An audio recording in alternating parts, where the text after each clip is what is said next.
AYN has been teasing a new device for a few days now, and today it's confirmed to be the Odin2 Mini.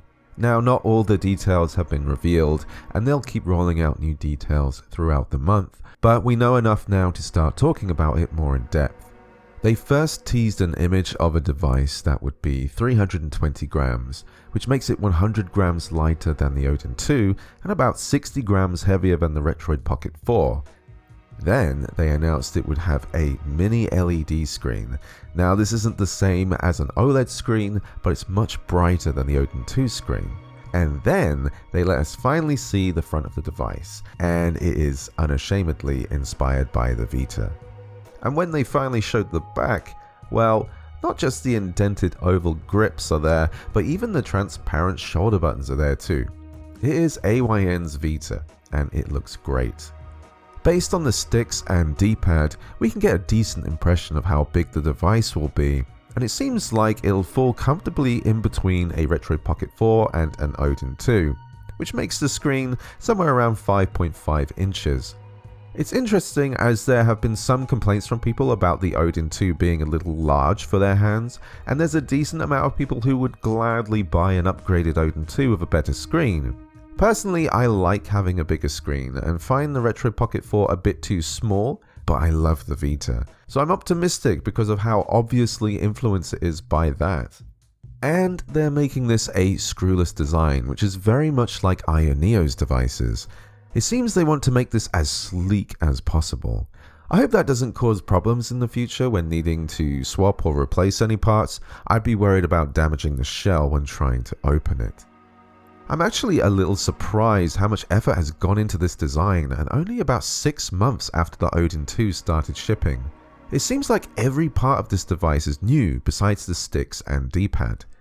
Even if the triggers are the same, it looks like they've used a simpler font for L2 and R2. Personally, I didn't like the fonts they used on the Odin2 shell and was indifferent about their face buttons. I think the choices here on the Mini are much better.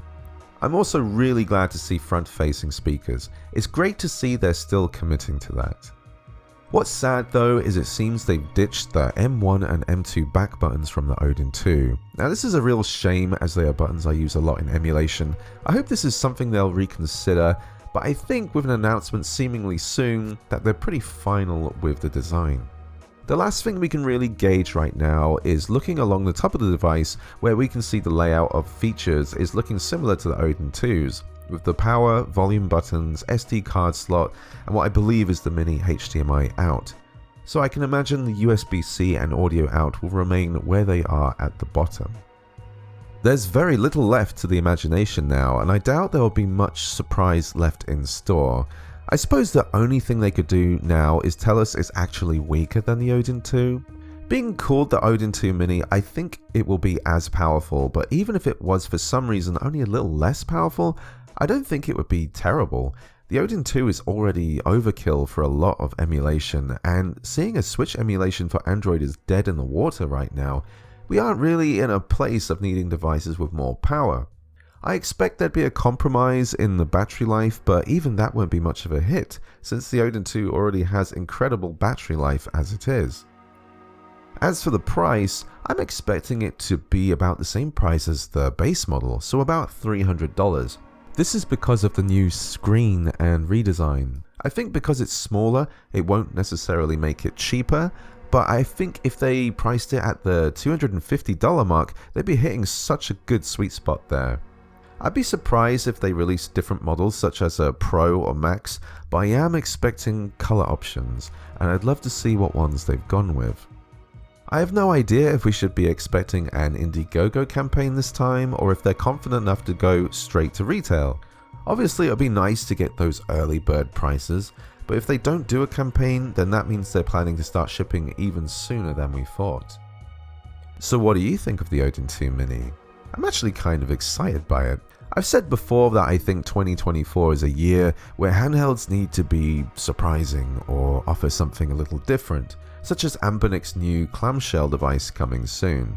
I don't think we need more power anytime soon, and we have great options for those needs.